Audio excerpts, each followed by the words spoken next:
Hey yo, it's your friend D, and in today's video, we're going to review some Teeny Tinies. About a month ago, one of you told me about the new Teeny Tinies tea set, and I have been on the hunt for it ever since. But along the way, I have found the new retro diner set, and I figured before we review that set, let's make the dolls a diner. Here's a list of all of the foam board pieces that you'll need to make the kitchen. I did leave off items like paint and glue, and in some of the builds for the diner, I used vinyl and some scrapbook paper. I'm going to start with the back wall, and I'm going to turn it sideways so you can see it a little better on the screen. I did make some pencil marks where I wanted some of the shelves to be. So this will be the very top shelf, and this will be the top where the cook range is. I'm going to take one of the side walls and glue it in place. I have one of my side walls on, and now I'm going to take the piece that I cut for the top shelf and the piece that I cut for the cook counter, and I'm going to glue those in place. And these are going to sit just above the lines that I drew, like this. So I have those two pieces glued in place, and now I'm going to glue down the front of my cabinet. I'm going to take this piece, and you can see I do label my pieces, and I'm going to turn this around like this. And it should fit because I used this piece to measure where I wanted this piece to be. So I just laid it flat and drew a line. So now I should be able to just glue this right in place. And if you're having trouble getting it to stay while you glue it in place, you can always add a piece down the center to help hold this in place and to give it a little bit more stability. But I'm going to try to just glue it at the top here and on the side. So I have this front panel in place, and now I have to glue on the other side wall. You can see this is what it looks like. And I'm going to glue this piece here. Before I put the very top on, I want to add some cabinet doors to this area. And I have some leftover foam board. You can even use paperboard for this section. And I don't have measurements for these pieces because they were leftovers. And I thought they would fit pretty good in this area. So you can make your cabinet doors whatever shape you want. I think that's going to look good. I might cut this one in half. I have the cabinet doors in place, and now I'm going to put on the very top with our last piece, and this should be the 7 by 2 inch piece, and I'll just glue that in place at the very top. This is what I have so far, and I do want to paint this to look like stainless steel, and I'm going to use this metallic paint from the Dollar Tree. I've used this for a couple of years now, and I know I have to put down a dark gray base first or it won't give the effect that I want. But recently I was wondering if I can cut my painting time in half, because I usually put gesso down first or Mod Podge.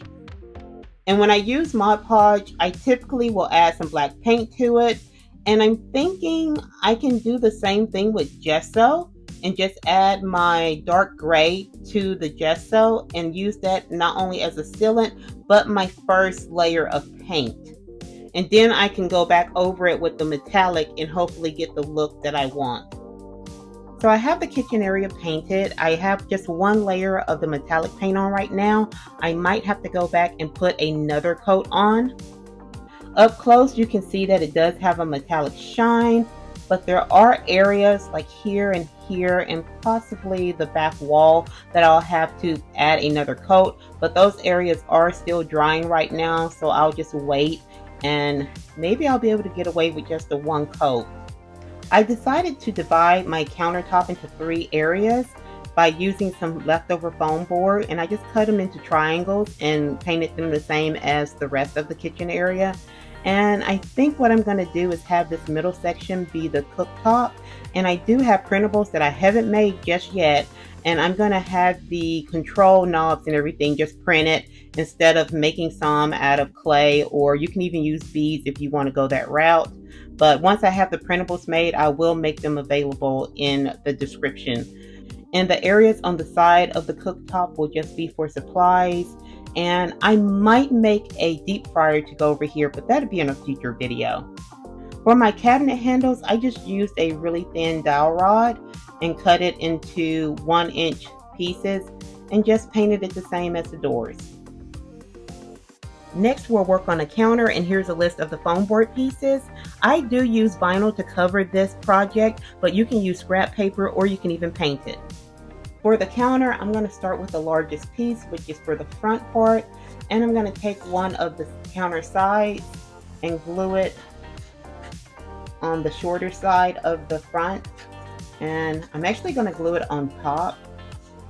So the side wall is glued in place, and you can see it is sitting on top of the front part.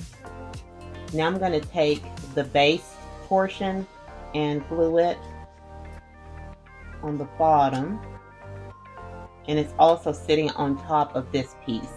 Now I can glue on the other side, and it should fit here. The only piece left to add to the counter is the countertop, and I'm going to do that last. Right now I want to cover my counter with some vinyl instead of painting it. I have some vinyl paper from the Dollar Tree. I have it in pink and this turquoise color, and I think I'm going to cover the counter in the pink.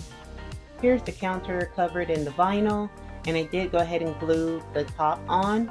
And if you're wondering why there's an overhang on this side and not on this side, I did that on purpose because this side is going to be against the wall, and so it wasn't needed over here. And for the front, I didn't give it much of an overhang because I'm worried about space. If I find out later that I have more space than what I'm thinking, I can go back and change this one piece and make it a little bit longer, so where the dolls will be sitting, they have more of a edge here, or a ledge here. The back of the counter is unfinished because I figured no one's going to see it, and I'm going to use this area to store the bar stools for the counter. But you can customize yours any way you want to. You can finish it with the vinyl or some scrapbook paper, and you can add shelves. Next, I'm going to move on to the bar stools, and I used paperboard and a dowel rod to make these, and I also covered it in vinyl. For the bar stools, I'm going to start by gluing all of my 2-inch pieces together and all of my 2.5-inch pieces together. After I glue all these together, I will go around the edge and smooth it out a little bit more. I have all of my circles glued together, and I did start to paint them. This one I completed. This is the base, but for the top, I decided that I'm going to cover it with a vinyl. So I have the 2-inch circle that's going to be my seat covered in a vinyl. Now I'm going to take my strip of paperboard and cover it in the vinyl as well, and then I'll glue it around this piece. And this is going to complete our seat of the bar stool. Here's the seat of my bar stool, and since this one is the first one I made, it was a little messy on the bottom, but good thing we won't see that. Now, if you were going to use fabric to cover yours, you can put a little extra batting underneath it to make it a little more fluffy on top and look more padded. Or if you want a even easier way to do this, just use a top from a container or a bottle. I didn't have two that were the same size, so I just decided to make these. Now I can take the seat and the base and my dowel rod, which I already painted silver, and glue these 3 pieces together to make my seat. So I'll glue them together like that. Here's my finished bar stools, and I think they came out pretty good. I'm just going to keep this seam towards the back, and you can see they can stand on their own. For the booth table, I used foam board and a dowel rod, and I did use some vinyl to cover the top of the table. The table for the booth is going to be pretty easy to put together. I already painted the dowel rod. I did it at the same time I painted the ones for the bar stools. So now I just have to paint the base to match, and the top part I'm going to cover in vinyl. Here's the finished table. I think it came out pretty good. The glue is still drying. I used a combination of hot glue and craft glue. The booth benches are completely made of foam board and covered with vinyl. But of course, you can use scrapbook paper or you can paint them. To start my booth, I'm going to take my front piece and my 2 sides and glue those together. I'm going to sit the sides on top of the front piece, And remember to line up the side that is 2 3/4. And I want that to be flush with the bottom, because at the top there is going to be about 1/4 inch of space left. I have both of my side pieces on, and I have that 1/4 inch left at the top, and that's where we're going to glue on the seat. The next step is to add on the back piece, and make sure when you're gluing this together that the piece that is labeled front is facing the front. If you get it turned around and the front is on the top, it will change the height of your seat. The reason I measured it the way I did is because I'm adding a cushion onto mine, and I wanted my seat height to stay at 3 inches, and this is going to add an extra 1/4 inch, so I had to account for that. Next, I'm going to cover these pieces with vinyl. I'm going to cover this part in pink and cover the cushions in blue. Here's the finished booth. I think it came out really good. I like the shine that the vinyl gives it, and I did make 2 of these. Here are the measurements for the walls and the floor, and they're all made of foam board, and I covered them with scrapbook paper. For storage purposes, I am going to make this into a folding room. So on the piece of foam board that is 20 inches by 14, I did score along the back. I measured over 7.5 inches from the left to the right, scored on the back, and now I have this piece that folds. And my other piece, which is 14 by 14, I will glue it onto this side. Before I glue my walls together, I'm going to cover them in scrapbook paper. I have a blue and a pink. I covered the walls with my scrapbook paper, but I did leave this section bare because the kitchen is going to be glued in place, and I didn't think it was necessary to cover that with the scrapbook paper since it won't be seen anyway. Now I can start working on the floors, and I have a scrap piece of foam board that was already cut to 20 inches across and 14 inches deep, so that's going to be perfect. I know my back wall is 22 inches long, but I think the 20 inches is going to work better because I do need one side to fold up. And I'm going to cover the floor with this black and white checkered paper.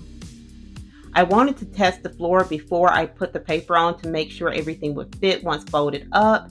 You can see the kitchen area is in the back, and I barely made it. I think I should have cut my wall over 1 more 1/4 inch where I made the bend, but it's going to fit everything, but it will be a snug fit with the floor folded up. And the 20 by 14 inch floor worked out just like I wanted. It's not taller than my walls. I did have a little room to play with, about another inch, but I think this is going to work out great. So now I'm just going to cover it with the black and white paper and glue it in place. Here's the finished diner, and I absolutely love the way this came out. I will provide a printable for all of the pictures that you see on the wall and the menus. And now that I see these 2 printables on the wall, I feel like they need to be bigger, so I will adjust the size of those for the printables that you get. As you can see, I customized my wall sign and my menus to say Dee's Diner. On the printables that I'll provide for you, it will just say Diner.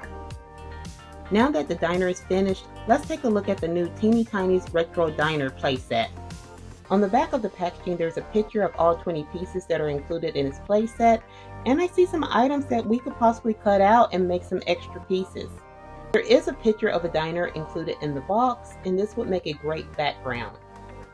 We get a napkin holder with a table number on top, a mustard bottle and a ketchup bottle, and I'm assuming that's what they are because there aren't any labels on these. We get 1 clear glass, and I really like the way this glass is made. I wish they would have gave us 2. 1 white coffee mug, 1 milkshake, 1 stack of pancakes on a plate, and you can see some butter and syrup on top, 1 cinnamon roll, and it does not come on a plate, which I kind of like, but I wish they would have gave us a plate to go along with it. But it looks pretty good. A slice of key lime pie on a plate, and you can see the top is garnished with a lime and I guess that's whipped cream. And there is a spoon stuck to the plate. And we get a basket tray. Looks like it has the paper inside, and the tray itself is blue. And we get a cheeseburger. And the burger can fit in the tray. Next, we have a container of fries, a little sugar shaker. We have a grilled cheese sandwich, and it looks like it's been cut in half. We get a lunch and dinner menu, and it looks like a book. So they must have a lot of items on the menu. And one of my favorite items so far is this tabletop jukebox.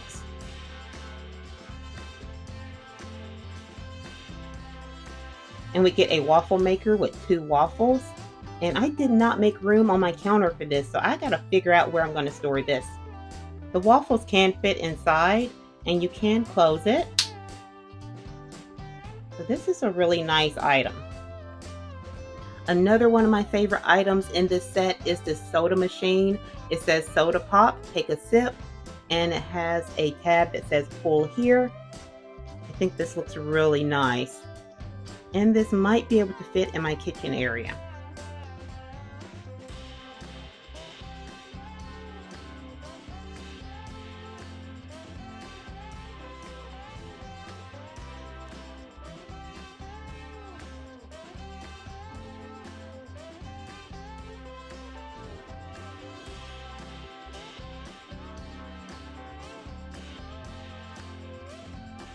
So my friends, that's all I have for you today. If you have any questions about anything in this video, please leave it in the comments below. I will try my best to answer your questions. And if you like this video, please give it a thumbs up, subscribe, and turn on your notifications. I'll see you next time, my friends. Bye-bye.